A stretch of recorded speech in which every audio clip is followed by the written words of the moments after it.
ये जो कुत्ता था जिसका नाम बर्फी था, वो हमारे क्वींस पार्क में ही रहता था। वहां पे ही छोटे से बड़ा हुआ, पला। लोगों ने उसको फीडिंग किया, छोटे से बड़ा वहीं पे हुआ। लगभग 3-3.5 साल का ये बर्फी था और कभी किसी को काटा नहीं, कुछ नहीं। लेकिन कुछ लोगों को देख के वो भौंकता था। ये जो आरोपी है, सिर्फ उनको देख के वो भौंकता था। कुछ तो रीजन होगा, कुत्ते को 6 सेंस है।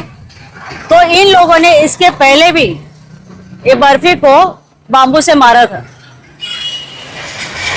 और आज ये हालत हो गई ना कि परसों 15 तारीख की सुबह 5 बजे इन लोगों ने मिलके उसको रॉड से, डंडे से उसका मुंह बांध के इतना मारा कि जब तक, जैसे हमें प्रत्यक्षदर्शी ने जो बताया, जब तक उनकी जान न चली जाए।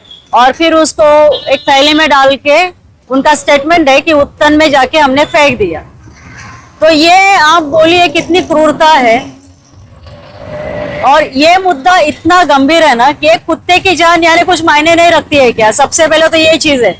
जब हम पुलिस स्टेशन में आए तो पुलिस स्टेशन ने सहकार्य किया, आरोपी को लेके गए उत्तन, लेकिन बॉडी मिली नहीं। और कुत्ते की अभी तक जिंदा या मुर्दा हमें वो बर्फी मिला नहीं है जो हमें चाहिए।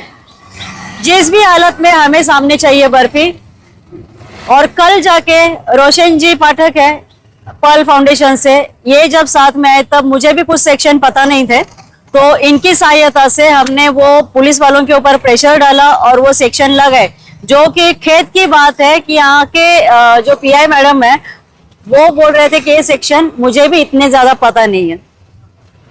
तो ये सेक्शन लगा के कल एक एफआईआर दाखिल हुआ है। ये एफआईआर की कॉपी है।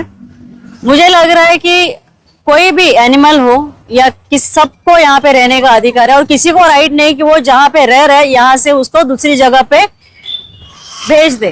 तो हम चाहते हैं कि इस पे कठोर से कठोर कार्रवाई हो। कल 2 लोगों को पकड़ा था, लेकिन उनका ये कहना है कि कायदे में ये नहीं कि उनको हम लोग जेल में डालें। ये कोर्ट का प्रोसेस है, कोर्ट में आगे जाएगा। तो अभी चार्जशीट दाखिल होगी, इसके बाद ये क्या इंक्वायरी करते हैं, जैसे सीसीटीवी फुटेज है, बर्फी की बॉडी मिलना, ये सारी चीजें हैं।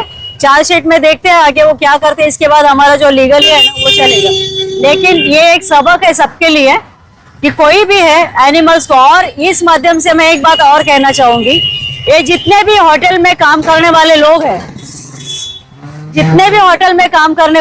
हैं, जो काम कर रहे हैं, उनका वेरिफिकेशन पुलिस वालों ने किया है क्या? ये सबसे गहरा मुद्दा है। वो कहाँ से है, क्या है? क्योंकि ये जो पकड़े गए आरोपी हैं ये शायद बांग्लादेशी हो सकते हैं। तो ये बहुत बड़ा मुद्दा है। क्या पुलिस वाले इनका वेरिफिकेशन कर रहे हैं? उनकी जांच पड़ताल की गई है? तो इस माध्यम से मैं बोलना चाहूंगी, मैं सीपी सर से मिलने वाली हूँ कि जितने भी होटल्स है यहाँ पे, चाइनीज रेस्टोरेंट है या कोई भी जहाँ पे काम करने वाले लेबर लोगों का पूरा वेरिफिकेशन हमें चाहिए। जिस तरीके से बर्फी को मारा गया है ये टोटली एनिमल क्रूरलिटी होता है। और यहाँ पे जो सेक्शन है, ये सेक्शन बेसिकली ये है कि जिसमें 325 बीएनएस सेक्शन लगा है और एनिमल क्रूरलिटी के 2 सेक्शन हम लोगों ने लगाए हैं, जहाँ पे 5 साल की सजा है। यहाँ पे आरोपी को अरेस्ट करने के बाद इसका जो भी आगे का लीगल प्रोसेस होगा, ये प्रोसेस पूरा पर्ल फाउंडेशन करेगा और हम लोग मेक श्योर करेंगे कि जो भी आरोपी है उसको प्रॉपर वे से जस्टिस मिले और इन फ्यूचर में एनिमल क्रूरलिटी जैसी जो हत्या हो रही है या जानवर को जो मार रहे हैं वो नहीं हो।